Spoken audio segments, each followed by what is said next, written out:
Auzubillahiminash-shaytanir-rajim. Bismillahir-rahmanir-rahim. Assalamu alaikum wa rahmatullahi wa barakatuh. Dear brothers and sisters, I welcome all of you with Islamic greetings. May peace and mercy of Allah subhanahu wa ta'ala and blessings of Allah be on you. Rabbi shrah li sadri wa yassir li amri wahlul 'uqdatam min lisani yafqahu qawli. Allahumma tahhir qulubana minan nifaq wa amalina minar riya. I would like to introduce myself just before I share my story, how I embraced Islam. My name is Muhammad Umar Rao. I come from the background of Brahmin family, a sect in the Brahmin known as Vaishnavas or Madhvas. So I am from that particular sect. And I was also ex-RSS member of about 1 or 2 years. And my birthplace was Mysore till my 10th standard, and then we migrated to Bangalore. And I'm only son to my parents, and I have 2 sisters. By profession, I'm a software engineer working in a telecom company. Now, to start with, how I embraced Islam, I never dreamt in my life. Actually, this talk is in Urdu, so I switch over to Urdu now after my introduction. मैं कभी मेरे ख्वाबो ख्याल में ये नहीं सोचा था कि मैं मुसलमान बनूंगा, और मैं मुसलमानों से सख्त नफरत करता था और मुसलमानों से काफी दूर रहता था, और कभी ये सोचा नहीं कि मुसलमान सही रास्ते में हो सकते हैं। और ब्राह्मण फैमिली भी ऐसी थी, बहुत ऑर्थोडॉक्स थे, इसके हिसाब से मैं कभी ये कोशिश भी नहीं किया कि मुसलमान लोग किस चीज पर बिलीव करते हैं। हम लोग माइग्रेट हुए मेरे 10th स्टैंडर्ड के बाद मैसूर से बैंगलोर को फॉर हायर स्टडीज, मेरे आगे पढ़ाई के लिए। तब मेरे माँ बाप ने डिसाइड किया ये एक सोर्स ऑफ इनकम एक्स्ट्रा होना चाहिए उनके काम छोड़कर। वो मेरी माँ टीचर थी और मेरे फादर जो है एक टेक्सटाइल इंजीनियर थे, केआर मिल में थे। वो जब बंद हो गया मैसूर में, तो केएसआरटीसी में काम करते थे। इतना वो खुश नहीं थे उस जॉब से, लेकिन वो जॉब मैसूर बैंगलोर वो अप एंड डाउन करते थे, वो हमारे साथ में रहते थे। और मेरी माँ बाप ये सोचा कि उनकी जो कमाई है उससे ये काफी नहीं है कि वो हम सब बच्चों को पढ़ाएं, हम तीनों बच्चों को पढ़ाएं, और बैंगलोर में मतलब और आगे बढ़ने के लिए और थोड़ा पैसा चाहिए। इसलिए उन्होंने क्या किया कि पार्ट टाइम में काम करना या पार्ट टाइम में इन्वेस्ट करना उन्होंने सोचा। जो उनके पास पैसा था उन्होंने ये पार्ट टाइम एक दुकान में इन्वेस्ट करने के लिए सोचा। और एक मराठी बिजनेसमैन थे, उनसे उन्होंने मिला, और उन्होंने जब पार्ट टाइम ऐसा कुछ करना चाहते, जब उन्होंने बताया ऐसा, तो उस मराठी शॉप ओनर ने, एक मुसलमान शॉप ओनर थे राजाजी नगर में, उनसे मिलवाया। तो मेरी माँ ने बताया, मेरे माँ बाप मेरे अंकल थे, उनको बताया कि हम एक काउंटर आपके दुकान में, हमारा थोड़े चीजें हम सेल करेंगे और उसमें जो प्रॉफिट आएगा हम वो थोड़ा शेयर करेंगे। लेकिन वो मुसलमान इतने अच्छे थे कि वो कुछ शेयरिंग में कुछ भी इंटरेस्ट नहीं लिया। उन्होंने बोला कि तुमको जो करना है कीजिए, मतलब आप इन्वेस्ट कर सकते हो और उसका फायदा भी आप ले सकते हो, कुछ एक्स्ट्रा उन्होंने चार्ज नहीं किया। और मेरे माँ बाप बहुत इंप्रेस थे, और घर में हमेशा उनके बारे में बात होती थी कि मुसलमान लोग इतने अच्छे हैं कि ये हुनर हमको शॉप में जगह दिया बोल के। लेकिन मैं इससे बहुत नाराज था कि मेरे माँ बाप डेली उनके बारे में अच्छा ही बोले जब मैं उनको नफरत करता हूं। जब मेरी माँ की स्कूल जब ईयरली खत्म होता था, जब उसको 2-3 महीने हॉलिडेज होते थे, तो मेरी माँ इस दुकान पे जाके उनको भी मदद करती थी, उनके लिए भी काम करती थी, और उसकी जो इन्वेस्टमेंट थी वो भी बेचती थी। और मेरी माँ को ये पसंद था कि मैं जाके वो काम करूं और मैं जाके थोड़ा बिजनेस सीखूं, इससे मैं थोड़ा जिम्मेदार हो जाऊंगा और अच्छा हो जाऊंगा। और घर में मुझे बोले कि तुम जाके इसको संभालो। और मैं बोला कि मैं किसी से भी काम करूंगा, मुसलमान के साथ मैं नहीं कर सकता हूं, और कोई जरूरी भी नहीं है कि अभी मैं काम करूं, और घर पे इतना गरीबी नहीं है मैं काम करके आपको कमा के खिलाऊं जब मैं पढ़ रहा हूं। मेरी माँ ने मान लिया और मैं दूसरी जगह काम करता था 1-2 दिन के लिए, फिर बाद में छोड़ दिया और घर में रहता था ड्यूरिंग माई हॉलीडेज, जब मेरे छुट्टियां होती थी। तो फिर जब दूसरी बार मेरी माँ को छुट्टियां आई तो मेरी माँ, मेरे नानी माँ और मेरे पेरेंट्स वो सब मुझे बहुत इंसल्ट किए कि तुम जाके करो, तुम जाके काम करो। जब तुम्हारी माँ जाके काम कर रही है, तुम्हारे बहन जाके काम कर रहे हैं और उनकी बिजनेस वो देख रहे हैं, तुमको भी देखना चाहिए, तुम्हारे पैसा है, ऐसे घर में बैठने से अच्छा तुम जाके करो, घर की औरतें कर रहे हैं बाहर। तब मैंने सोचा कि ठीक है जाता हूं। फिर घर मैंने उस दुकान में गया राजा जी नगर में। वो लोग बोले आप चिकपेट में हमारी मदद कीजिए, इधर आपकी जरूरत नहीं। तो उधर मैं काम कर रहा था। जब इधर मैंने काम करना शुरू किया मुझे और ज्यादा गुस्सा आया कि इनको देखकर वहां पे हिंदू लड़कियां मुसलमान होते थे। तब मैं बहुत नफरत करता था उन लोगों को जो मुसलमान कराते थे ऐसे लोगों को। मैं सोचा ये मुस्लिम लोग इंडिया में क्या कर रहे हैं, इनको तो जगह पाकिस्तान में है, ये लोग हमारे हिंदुओं को क्यों कन्वर्ट कर रहे हैं। तो फिर बहुत गुस्सा था, बहुत झगड़ा करता था उनसे। फिर ऐसी ये जब हो रहा था, वो शॉप के ओनर जो थे वो बैंगलोर में नहीं थे, वो कहीं और थे, बॉम्बे में थे। और इसी आर्ग्यूमेंट में उन्होंने थोड़ी चीज बताई। फिर बाद में उन्होंने बोला कि आप कुरान पढ़ो, कुरान से आपको कुछ समझ में आएगी, एक किताब है। फिर बाद में मैं सोचा कि अच्छा मैं इनको सिखा। अब मैं हिंदू लड़कियों को जब पूछा तुम लोग क्यों इस्लाम में, वो लोग कुछ आंसर नहीं करते, तो वो इतना ही बोलते थे कि ये सच है इसलिए हम आ गए, या ज्यादा वो बोलते नहीं थे। और मैं सोचा कि अब आप लोग, ये लोग तो अनएजुकेटेड हैं, मैं ब्राह्मण फैमिली से हूं और मैं समझता हूं हिंदुइज्म क्या है बराबर, और मैं इनको एक सबक सिखाऊंगा, मैं इनको हिंदुइज्म सिखाऊंगा ताकि हम भी सच हैं। तब मैं हिंदुइज्म और ज्यादा गौर से देखने लगा कि हिंदुइज्म में है क्या। और मीन टाइम कुरान भी मैं पैरेलली कुरान भी पढ़ रहा था। थोड़े मैं एनालिसिस किए, थोड़े भगवान की एज पर हिंदू बिलीफ वो क्या करते थे, उनकी क्या हिस्ट्री है, उनकी क्या बैकग्राउंड है, उनकी क्या ये है। उसके बाद मैं क्रिश्चियनिटी भी पढ़ा, फिर बाद में मैं इस्लाम कबूल किया। तो वो एनालिसिस मैं आपको बता रहा हूं। अभी पहले जो थे, जब मैं आरएसएस मेंबर था, हमको डेली सुबह में ये बोलते थे कि राम मंदिर हमारा है, कश्मीर हमारा है, तो ये सब होता था। फिर बाद में मैं सोचा कि राम मंदिर, जब उसको बोल रहे कि राम हमसे ज्यादा, सबसे ज्यादा पावरफुल भगवान है, तो उसके बारे में थोड़ा एनालिसिस किया। राम जो है वो एक जो किंग बोलते हैं, जिसको बोलते हैं राजा, वो राजा के घर में पैदा होता है और उसकी 7 बीवियां होते हैं उस राजा को, और 7 बीवियों में एक बीवी के बेटे होते हैं राम। और कुछ फैमिली मिसअंडरस्टैंडिंग से इस भगवान को, जो एज पर हिंदू बिलीफ, इसको घर से बाहर निकाल देते हैं और उसको बोलते हैं वनवास। एक 14 ईयर्स ये वनवास को भेजते हैं जंगल में।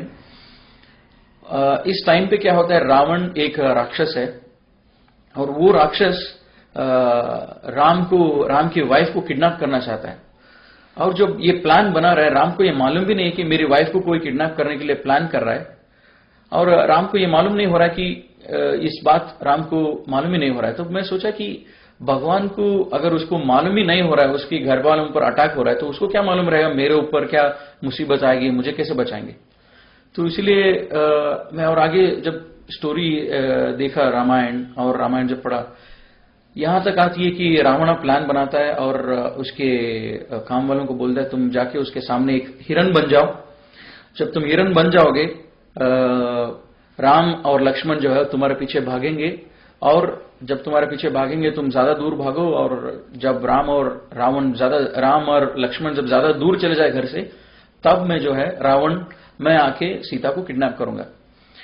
तो ये ऐसा ही होता है, और राम को ये 1% भी इसका मालूमात नहीं होता है। और ये मैं सोचते रहता था ये भगवान कैसा हो सकता है, उसके घर वालों के ऊपर कोई अटैक कर रहा है और उसके घर वालों को कोई किडनैप कर रहा है, लेकिन इसको मालूम भी नहीं हो रहा है।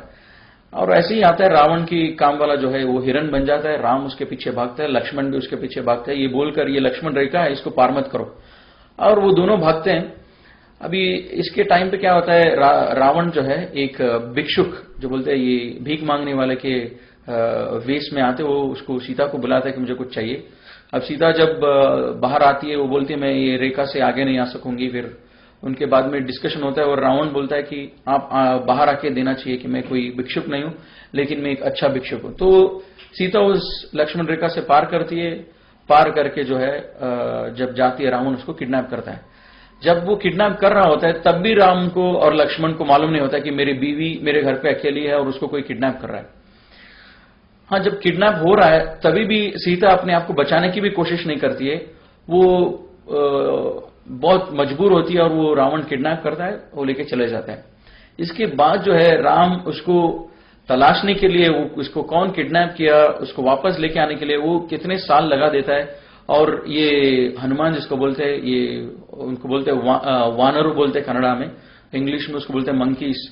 उनके मदद से, ये बंदरों के मदद से वो कितने सालों के बाद सीता को वापस लेके आता है। और मेरे दिमाग में यही बात आता था, अगर राम सच्ची में भगवान है तो उसको इन वायुसेना की क्यों इनकी क्यों जरूरत है? ये वानरों जिसको बोलते हैं बंदर, इसकी क्यों जरूरत है? ये खुद जाके लेके आ सकता है। अगर ये भगवान है तो इसकी कोई जरूरत नहीं कि इसको किसी और की मदद की जरूरत नहीं। भगवान खुद अपनी काम कर सकता है, लेकिन इसकी वाइफ को लेके आने के लिए ये बंदरों की मदद से लेके आता है। फिर भी लेके आने के बाद सीता को बोलता है कि मैं तुम पर लोग तुम पर शक कर रहे हैं, तो इसीलिए तुमको एक टेस्ट करना पड़ेगा, तुम पे एक टेस्ट किया जाएगा, जिसे इसको बोलते हैं कन्नड़ा में अग्नि परीक्षा।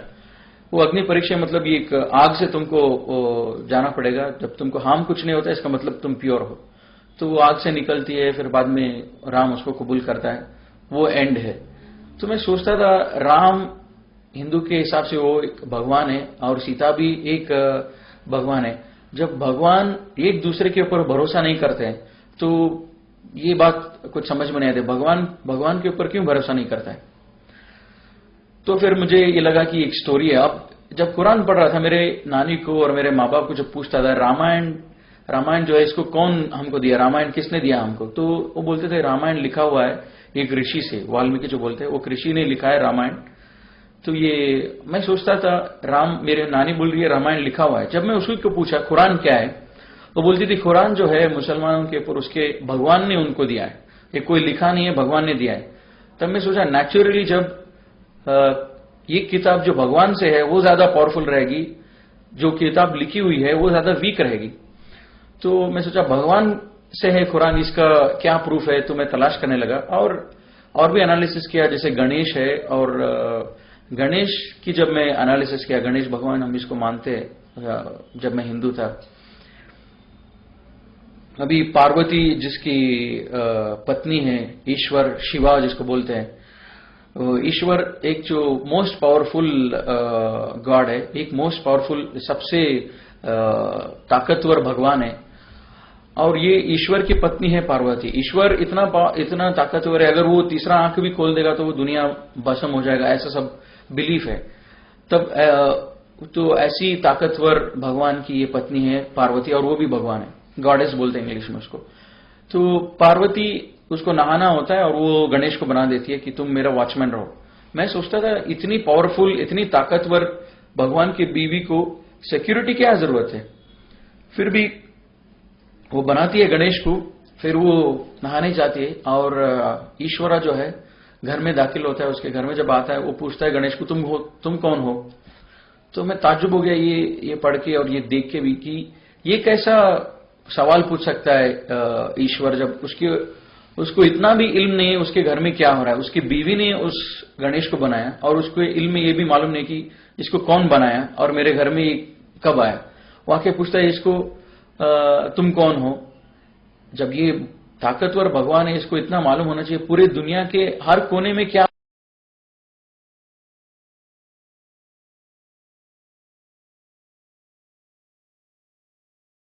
हो रहा है, इसको मालूम होना चाहिए। लेकिन ये भगवान घर में आके बात करता है और गणेश से पूछता है कि तुम कौन हो। इसका मतलब जब ईश्वरा को उसके खुद के घर में जो हो रहा है वो मालूम नहीं है, तो मेरे घर में या दूसरों के घर में जो प्रॉब्लम्स इस दुनिया में हो रहा है उसको कैसे पता चलेगा? तब मैं सोचा ये जो है ये भी एक स्टोरी की जैसी लग रही है। फिर आगे जब देखेंगे स्टोरी क्या होता है, फिर ईश्वरा जो है गणेश की गर्दन काट देता है जब गणेश उसको अंदर जाने नहीं देता है। उस टाइम पे पार्वती आती है और पूछती है कि तुमने ऐसा क्यों किया, ये मेरा बेटा है और इसको वापस जिंदा करो। और ईश्वरा बोलता है मैं इसको जिंदा नहीं कर सकता हूं क्योंकि मैंने उसको काट दिया है। और पार्वती और ईश्वरा ये काफी दिनों तक ये झगड़ा चलता है। फिर बाद में ईश्वरा बोलता है कि मैं इसको हाथी का सर से उसको जोड़ता हूं और उसके एसोसिएट्स को बोलता है कि तुम हाथी इस डायरेक्शन पे जो सोया हुआ है वहां पे जाओ और उस हाथी को आप कट करो, उस हाथी के सर को, और वहां लेके आओ और मैं इसको जोड़ दूंगा। अब लेके आते और उसको जोड़ देता है। अब मैं सोचा ये क्या लॉजिक है, उसी सर को वो ज्यादा आसानी से जोड़ सकता है, हाथी के सर को क्यों जोड़ा, जब जान नहीं दे सकता हूं बोल के फिर बाद में हाथी के सर से क्यों उसको जान वापस दिया। बाद में मैं सोचा कि इतना बेरहम क्वालिटी, जब इसको सर उड़ा देना, कट कर देना, ये क्वालिटी भगवान की नहीं हो सकती है। इतनी बेरहमी से एक गलती उसने किया, उसने जाने नहीं दिया, उसको कत्ल कर दो इमीडिएटली, ये तो बेरहम एक कैरेक्टर है, भगवान की नहीं हो सकती है। फिर बाद में मैं सोचा गणेश की मैं पूजा क्यों करूं, जब वो खुद अपनी सर बचा नहीं सका तो उसकी क्यों पूजा करूं, जो उसकी अपने आप की, अपने खुद की जान की जब वो रक्षा नहीं कर सकता, क्योंकि मेरी जान की, मेरे घर वालों की, मेरी माल की क्या रक्षा करेगा वो। तो इसीलिए मैं वो स्टोरी सुन के मुझे बहुत ये हुआ, अफसोस हुआ और पढ़ के। और मैं जब मेरी नानी और इनसे सब पूछता था, मेरे घर वाले जो भी बड़े थे, माँ बाप थे, उनसे पूछता था कि भगवान को देखा कौन है, जब हम पूछते कि गणेश की फेस जो है ऐसा है, ईश्वरा का फेस ऐसा है, हमको कैसा मालूम है ये, तो घर में बोलते थे नहीं ये हम कर रहे हैं क्योंकि ये हमारी पूर्वज जो है बहुत पहले से करते आ रहे हैं, तो इसीलिए हम कर रहे हैं ये बात, तो इसीलिए हम पूजा कर रहे हैं इस मूर्तियों की। और जब मैं कुरान पढ़ रहा था, कुरान में भी यही आता है कि क्या अगर तुम्हारे पूर्वज जिहालत में थे, जब तुम्हारे सामने सच्चाई वाज़े हो गई, क्या तुम भी जिहालत में रहोगे। तो मैं सोचा ये किताब जो है ये आंसर दे रहा है, जो मेरे क्वेश्चन जो मैं माँ बाप को पूछ रहा हूं उस क्वेश्चंस को ये किताब मुझे आंसर दे रहा है, ऐसा लग रहा था मुझे। लेकिन मैं सोचा वो फिर बाद में मैं और डीपली हिंदू एनालिसिस किया। मैसूर का था, हमारे मैसूर में चामुंडेश्वरी हिल जो है, वो हिल एक विटनेस है, ये एक भगवान थी, एक भगवान है बोल के, इसलिए मैं सोचा ये शायद ये भगवान मुझे बचा लेगी इस मुसलमान से आर्ग्यू करने के लिए। जब मैं उसके बारे में जब थोड़ा जानकारी लिया, वो भगवान चामुंडेश्वरी जिसको बोलते हैं, महिषासुर एक बड़ा राक्षस होता है। हिंदुइज्म में एक कॉन्सेप्ट है कि ये देवरु राक्षसरु, इनके बीच में हमेशा लड़ाई होती रहती है। ये राक्षसरु एक सेक्ट है, ये लोग जब राक्षस होते हैं, और ये राक्षस का ऑब्जेक्टिव इतना है कि ये लोग दुनिया में सबसे बड़े हो जाएं और ये देवरु जो है उनको खत्म करें। तो ये दोनों के बीच में बार बार लड़ाई होती रहती है। तो महिषासुर जो भी है वो भी एक राक्षस होता है, और ये राक्षस जो है ये लंबी तपस्या में बैठता है काफी सालों तक। जब इसकी तपस्या कबूल होता है, ब्रह्मा जो क्रिएटर है हिंदू बिलीफ के हिसाब से, वो इस तपस्या को कबूल करता है और वो बोलता है आपको जो चाहिए मांगे मैं दूंगा। और ये महिषासुर, ये जो राक्षस है, ये पूछता है कि मुझे सबसे ज्यादा ताकतवर बनाओ और मुझे अमर बनाओ, मुझे चिरंजीव बनाओ, मतलब मुझे कभी मौत नहीं आना चाहिए। और ब्रह्मा बोलता है ठीक है, ये विश आपको, ये वर मैंने आपको दे दिया। अब क्या होता है, और एक कॉन्सेप्ट है कि ये भगवान हिंदू हिसाब से, हिंदू के बिलीफ के हिसाब से ये एक जगह पर रहते हैं, उसको बोलते हैं देवलोक। और जो राक्षस रहते हैं उनका अलग जगह होता है, और मानव जो बोलते हैं मनुष्य और ये ह्यूमन बीइंग जो बोलते हैं उनका जगह है ये दुनिया। और ये राक्षस महिषासुर को जब मिल जाता है एक वर, सबसे ताकतवर बन जाऊंगा, और सबसे ताकतवर बनता है और इसको मौत कभी टच नहीं करेगी, ये जाता है देवलोका को और सबको देवताओं को मारने के लिए। मैं सोचता था कि ये कैसा कॉन्सेप्ट है, ये राक्षस तपस्या में बैठा, एक इबादत में बैठा इतने साल तो, और इतने साल के बाद उसने भगवान से वर मांगा कि मुझे ताकतवर बनाओ, और उसको भगवान ने वर दिया। फिर उसी भगवान की ये कत्ल करने जा रहे हैं। तो इसका मतलब मैं भगवान को उल्लू बना सकता हूं, कभी भी भगवान 10 साल बैठो, भगवान से वर ले लो और उसके बाद में उसी को मारने लगो। तो मैं सोचा ये एक इमेजिनरी स्टोरी है, ये सच नहीं हो सकता है, ये लॉजिकल नहीं है। तो बाद में क्या हुआ, ये राक्षस जब सबको मार रहा होता है, ये लोग देवते बोलते हैं, देवतेगणु, ये लोग सब जाके इनसे मिलते हैं, ब्रह्मा विष्णु महेश्वरा, इनसे जाके मिलते हैं और इनको पूछते हैं कि हम ऐसे मुसीबत में हैं, ये महिषासुर जो है हमको मार रहा है, हम क्या करें अभी। ये ब्रह्मा बोलता है, अरे इसको मैंने वर दिया है, अभी मैं इसको वापस नहीं ले सकता हूं, मैं वापस अगर लूंगा ये फिर से भी डीएक्टिवेट नहीं होगा, इसका एक बार मैंने वर दे दिया, मैं वापस नहीं ले सकता हूं। तो मैं सोचा कि ऐसा कैसा हो सकता है, मैं 10 साल बैठ के भगवान को उल्लू बना के एक वर ले लूं और बाद में उल्टा मैं भगवान को ही मारना शुरू कर दूं, ये सच नहीं हो सकता है।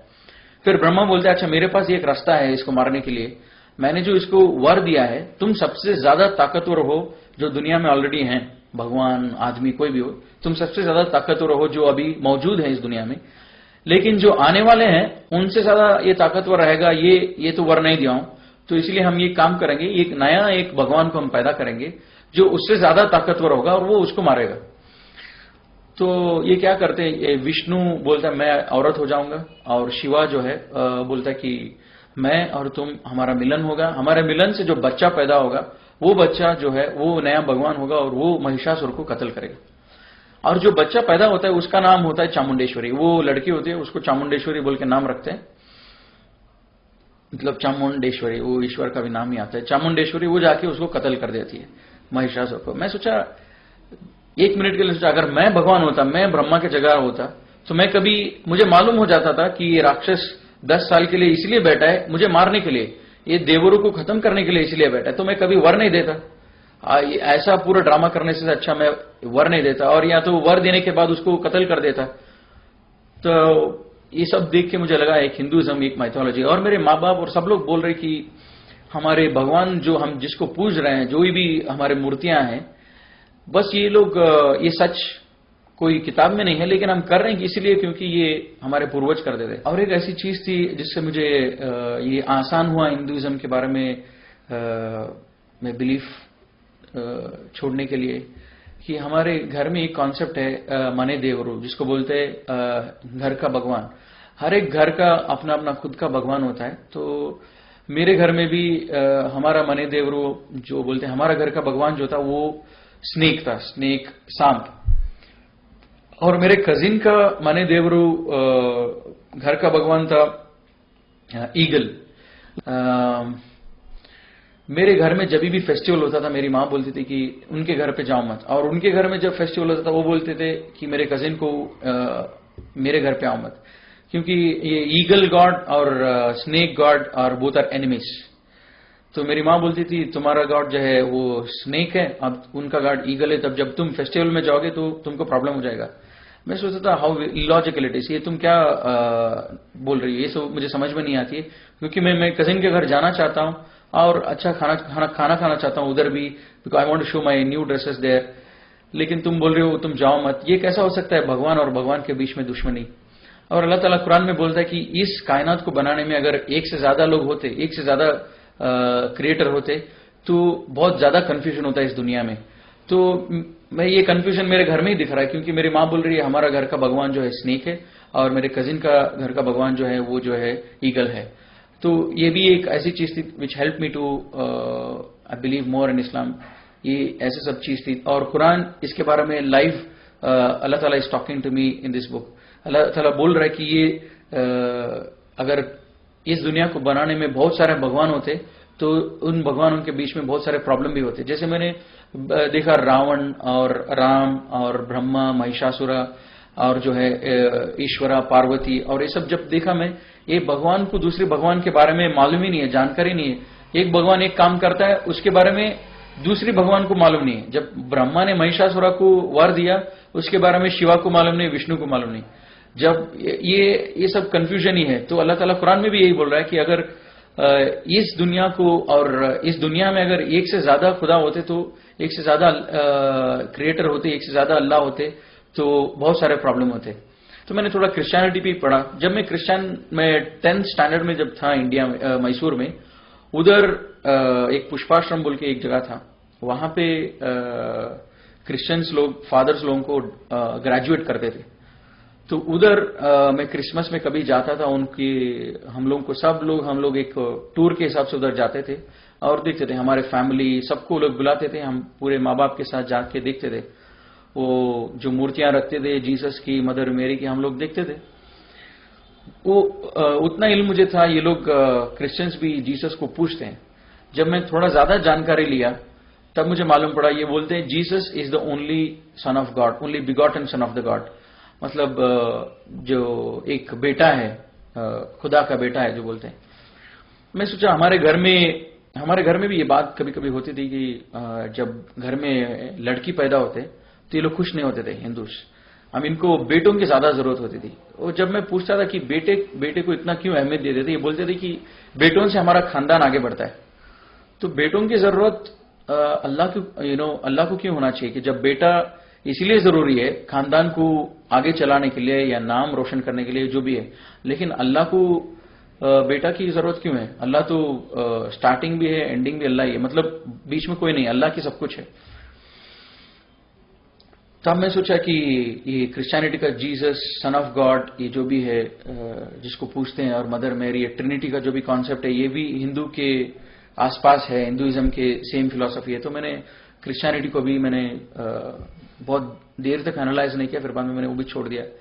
जब मैं कुरान पढ़ रहा था मुझे मालूम हो गया कि इस्लाम सच है, लेकिन मुझे कबूल करने बहुत मुश्किल हो रहा था कि इस्लाम सच है, क्योंकि मैं मुसलमानों को बहुत नफरत करता था और मुझे मेरे फैमिली मुस्लिम्स के बहुत खिलाफ था, मतलब ब्राह्मण कम्युनिटी एज सच। तो मुझे डर भी लगता था कि ये कैसे सच हो सकता है। जब मैं कुरान पढ़ रहा था आगे थोड़ी आयत आई जो मैं आपसे शेयर करूंगा। ये आयत जो है मेरे दिल के अंदर बहुत तकलीफ हुआ और उसके बाद में मैंने इस्लाम कबूल किया।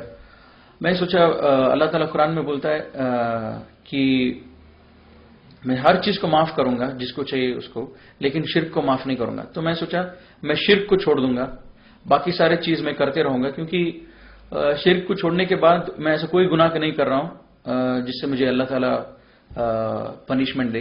तो मैंने शिर्क छोड़ दिया और मैं सोचा जो भी मैं कुरान पढ़ के मैं जो फॉलो कर सकता हूं मुसलमान नहीं बन के, वो मैं करूंगा। तो मैं शिर्क छोड़ दिया और घर में झगड़ा शुरू हो गया। घर में पूछने लगे कि तुम शिर्क क्यों छोड़े, मतलब पूजा करना क्यों छोड़े इन बुतों को। और मैं बोला कि मैं आजकल मॉडर्न बन रहा हूं, कॉलेज में जा रहा हूं और कॉलेज में सब मजाक उड़ाते हैं कि तुम ये तुम नामा सब लगाते हो, कुमकुम सब लगाते हो, इसलिए मैंने छोड़ दिया ताकि मुझे मॉडर्न बनना है। तो मेरी मां थोड़ा कन्विंस हो गई, तो मैं पूजा छोड़ दिया। और ये सब एनालिसिस जब मेरा पूरा हुआ तो उसी टाइम पर मेरा कॉलेज भी स्टार्ट हो गया, मेरा सेकेंड ईयर चालू हो गया। तो मैं वो दुकान से बाहर आ गया